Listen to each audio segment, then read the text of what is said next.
Today's topic is you will be amazed when you follow God. It's out on our billboard out on the La Jolla Boulevard. You'll be amazed when you follow God.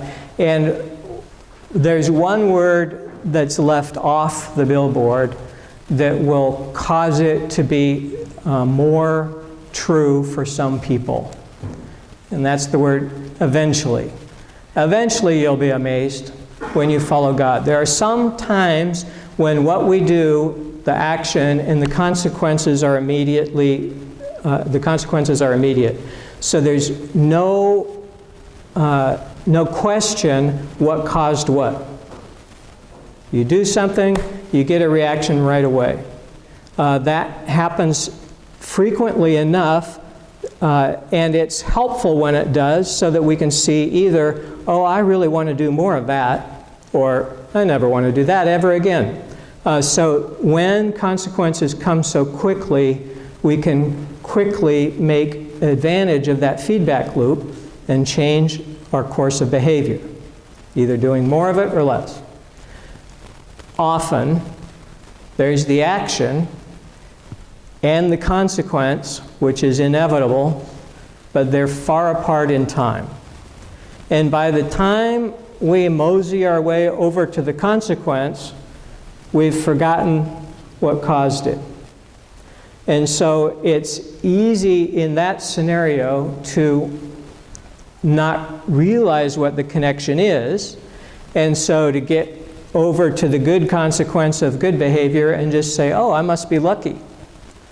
Or to get over to the bad consequence of bad behavior and think, life is so unfair. I don't know why these things keep happening to me. So it's helpful, if you can, to recognize where the cause and effects are in your life. Because many people are receiving tremendous benefit from something their grandparents did. Or maybe further back than that. Grandparents immigrated to the United States, and now you today have a prosperous life that would never have happened if it hadn't been for something they did maybe 100 years ago. There are consequences to our actions that roll down generations. People we've never seen and will not see because they're born after we die will still inherit things that we cause. So when we make decisions, which is all the time, it's helpful if we do things that are in alignment with God, because there is always blessing with the things that God proclaims. But God tells you things you wouldn't know anywhere, any other way. So many people would not know how to behave sexually if they did not read the Bible and hear that some things are actually bad for them and their family and their community and the world. When they think, well, I don't see why I can't do that. It doesn't hurt anybody. So there will be things in the Bible that gets revealed, truth that gets revealed, that you would not guess based on your own experience or your own desires. And when you submit yourself, your life, to what God says, there will be good consequences out of those decisions eventually. Sometimes they'll come so fast you can see the immediate connection. But sometimes it's going to take a while, and you're going to think, I don't know if this slog is worth it. This is so hard. But if you follow God, you will be amazed at what happens, the good that happens as a result of it. So that's our topic today. God asks you to do things that sound like they won't work. There will be times throughout your life where you'll have an idea and you'll think, I don't know where that idea came from. That'll never work. Well, if it's for something good, it easily could be from God. Because God will reveal things to you that you don't believe. That you think, that's impossible. And in those moments, it's helpful if you've got a track record of listening to God so that you get to know what does God sound like to you. So for me, just by way of example, if I hear in my brain a voice, now this isn't as loud as you talking, but an idea that comes to my imagination as if it were a voice, that's in an imperative style, that is, it's a command. That, in my experience, is never God. It's never God. So if some idea pops into your brain, go do that now. I think you should at least have a yellow caution light with that. There's a boy in jail and a boy who's deceased because the boy who's in jail didn't know that. He thought that any idea that popped into his brain was from God, and so there's unfortunate murder here in La Jolla some years ago as a result of that faulty conclusion.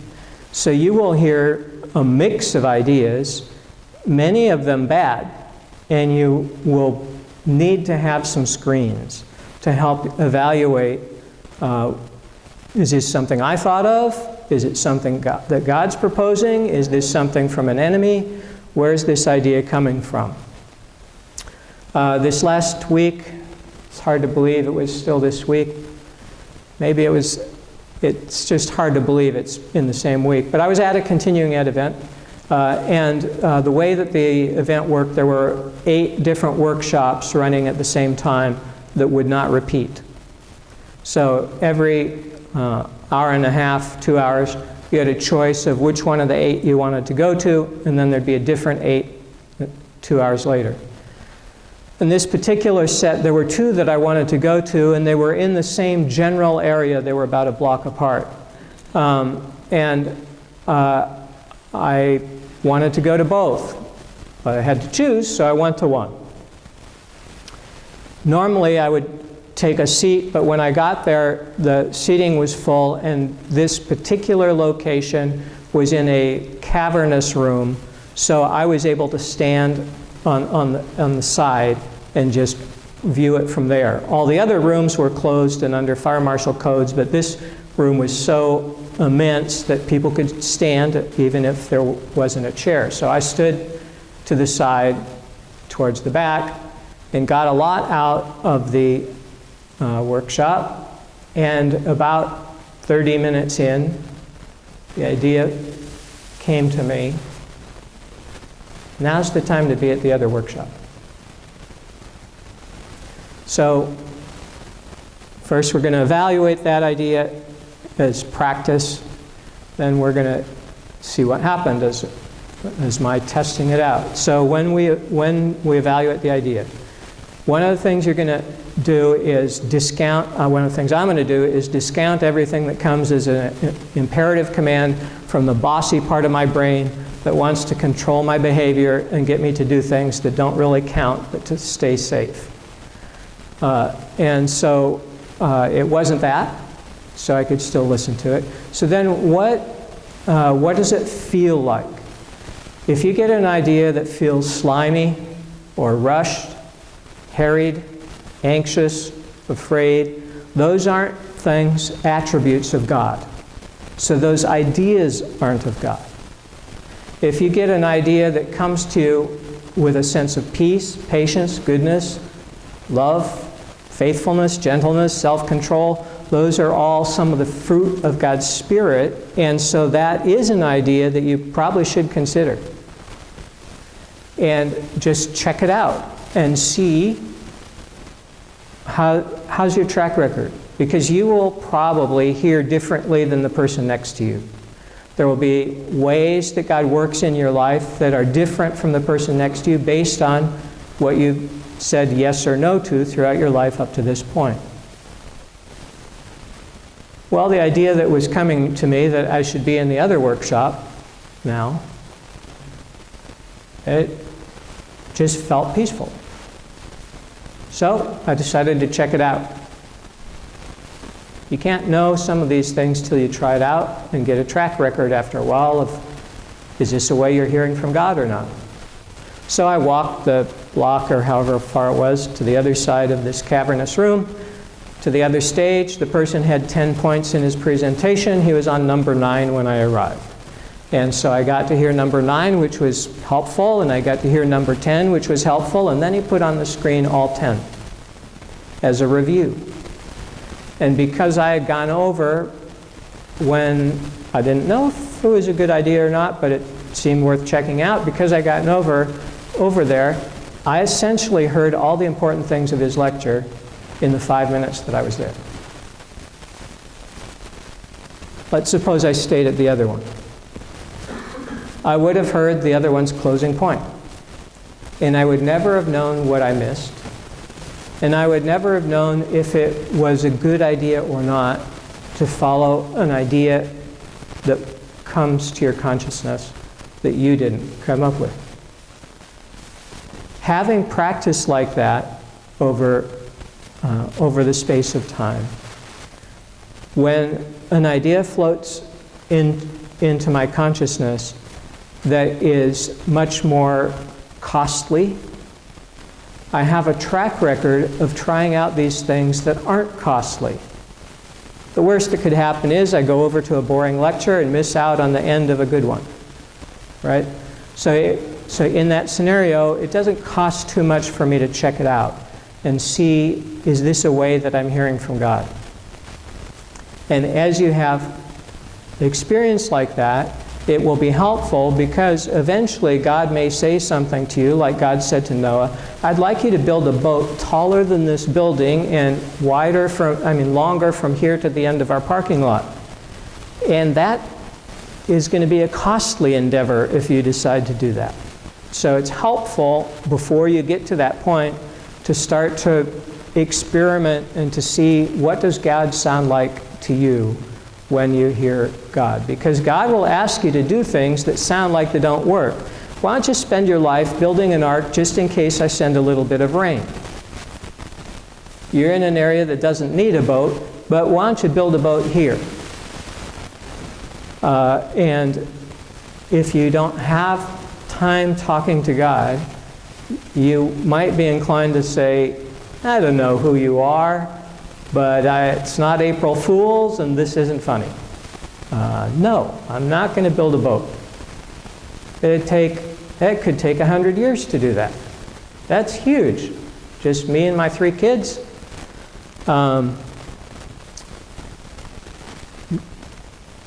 Just so you know, it's very unlikely God will ask you to build a boat. But God will ask you to do something that will seem just as outrageous, and God will ask you to do something that will seem just as ineffective, a waste of your time. Oh, that just won't work. Why should I do that? Because God reveals things to God's people ahead of the curve, so that when the rains come, you're prepared.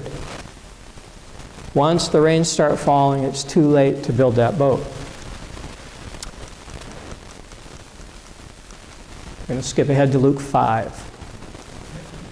Jesus was standing beside the lake of Gennesaret, and the crowd was pressing in on him to hear the word of God. So Jesus is on the lake shore, and the crowd is pressing in, and it is sometimes dangerous to be in that situation, because the people in the back, they want to get closer to here. So they press to the front. But the people in the front have a chance of getting crushed because they've got nowhere to go. Now, Jesus, seeing this, does something strategic. He saw 2 boats there at the shore of the lake. So the people had been out fishing all night. They came in. They're getting their boats taken care of, cleaned up. And maybe the crowd was already there, or maybe the crowd arrived after they arrived. But this is their dock, their area. And there's all this crowd. And Jesus sees the 2 boats, and the fishermen had gone out of them. They were washing their nets. Jesus got into one of the boats, the one belonging to Simon, who you probably know as Peter. Maybe Peter would have not let Jesus get in his boat if he'd have been in the boat. or would have at least asked some questions, but it happened before Peter could do that. We looked earlier at the book If You Give a Mouse a Cookie, and discovered that if you give a mouse a cookie, it's likely that the mouse will try to crowd into every area of your life until there's nothing left. And I know that some of you won't like me comparing Jesus to a mouse, but Jesus has this same attitude. Jesus wants to get into every area of your life. If you give Jesus a cookie, Jesus is going to ask for more and more, because it is not good for you to be 90% committed but try and leave part of your life unredeemed, unsaved. Jesus wants to be able to rescue all of you, and not just all of you except for the one part that you're trying to guard. So Jesus asked Peter to put out a little way into the shore. So Jesus is already in the boat. The crowd's there watching. So Simon Peter could have said no, but crowd's all there. So Peter puts out a little ways into the boat. Jesus sat down and taught the crowds from the boat. Because Jesus was standing and then he sat down, that gives you an idea of the size of this boat. So how long it might have taken to clean it. If it was just a rowboat, you really wouldn't want to be standing while someone is casting off. You may have tried that. But there are if you are able to learn from YouTube videos, there's plenty of YouTube videos about why you should not stand in a small boat. And it's likely that Jesus was in a big boat with Peter's. So when Jesus had finished speaking, Peter had been working all night. He was cleaning his nets so he could go home, say hi to his wife and kids, and go to sleep. And his time got interrupted. Now Jesus has talked on and on and on and on and on. When Jesus finishes speaking, at last, maybe Peter can go to bed. But Jesus says, put out into the deep water and let down your nets for a catch. So not just do something right here, but go back out and do something. And you will encounter this in your life too. Something that you have been doing for decades. Peter's dad was a fisherman, so Peter grew up knowing how to fish, learning how to pull in a net, what kind of bait to use. Peter's whole life was involved in understanding how to fish effectively. And here comes a carpenter who's out of work and has a speaking gig, telling him how to fish. And you will experience that in your life where you are an expert at something. It might be raising kids, or your kids, might be the vocation that you're in, whatever it is. And Jesus will come along and say, oh, yeah, why don't you do it this other way that you would never do because you know it won't work. And you will get to choose at that moment, do I think Jesus is a homeless carpenter who doesn't know what he's talking about? Or do I think Jesus might be the one who is at the beginning of creation, calling everything into life by his word? Because in that case, he might know where the fish are.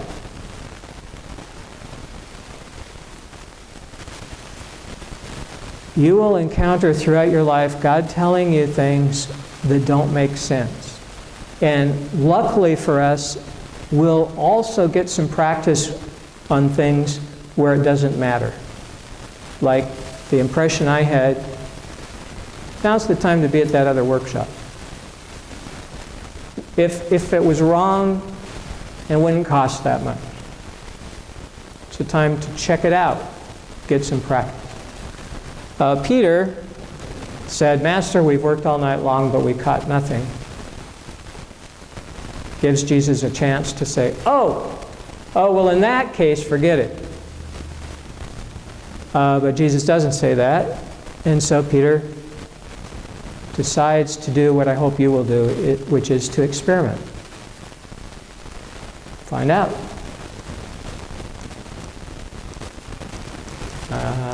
Skipping ahead to the story. Master, we've worked all night long, but have caught nothing yet. If you say so, I will let down the nets. So I am willing to test it out. I know from my decades of experience it won't work. But I'll prove you wrong, or I'll test it out. They caught so many fish that their nets were beginning to break. Jesus could have sent less fish. But Jesus is not only interested in Peter. Jesus is like that mouse that you give a cookie to. Jesus wants all of Peter's life, including his friends and family. And his friends, business associates, include James and John.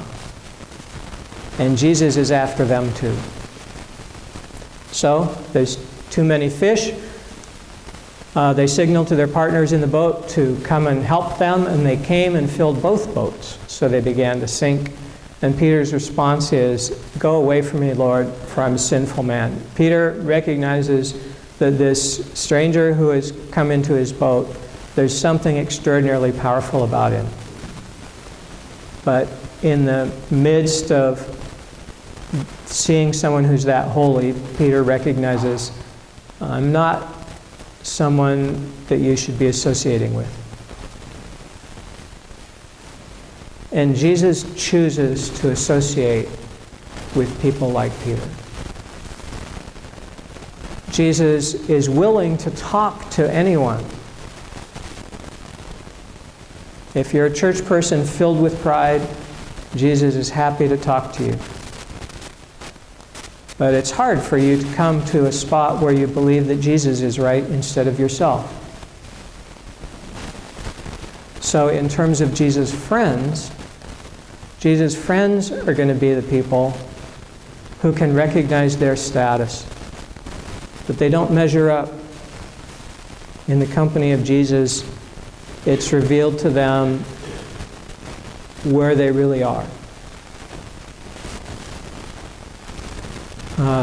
Peter and all who were with him were amazed at the catch of fish, and so also were James and John, the sons of Zebedee, who were partners with Simon. So James and John got in on this. Jesus says, don't be afraid. From now on, you will be catching people. So Jesus uses all of this as an example that they should pay attention.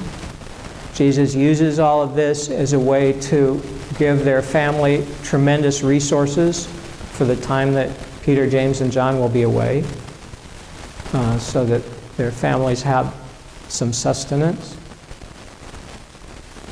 And it will be like this in your life, but it will not always be so immediate. So there will be times when you obey one of the Ten Commandments, and you will be able to see in the moment, oh God, I am so thankful that you rescued me. And there will be times when you obey one of the Ten Commandments and you have that same reaction, but it's way far away in terms of time. And you may have to walk through time a long ways before you get to the spot where you can say, God, I'm so glad that you helped me to follow you back then. I wanted to go a different path, but I can see now how generous you were in telling me what would be best for my life. When they brought their boats to shore, they left everything and followed Jesus, and this is really what Jesus wants for you too. Jesus doesn't want 90% of you. Jesus wants all of you and all your friends, all your family, all to be with God in heaven, and wants all your life in the meantime.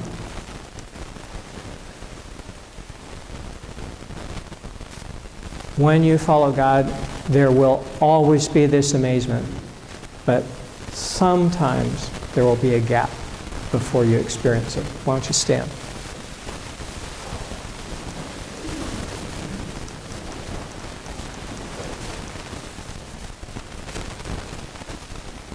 God, thank you that you do speak to us. And to people around the world who aren't in places where they're used to thinking about you giving out information so freely, that you speak to all of us. And sometimes we don't give you enough credit. We think, oh, that was a good idea I had, when it was really you. Help us to be more keenly aware of how you speak to us, so that we can be more faithful and more joyful in responding to the things that you tell us. Thank you for people like Peter, who are willing to say, okay, I'll try it out your way. I'll see how it goes.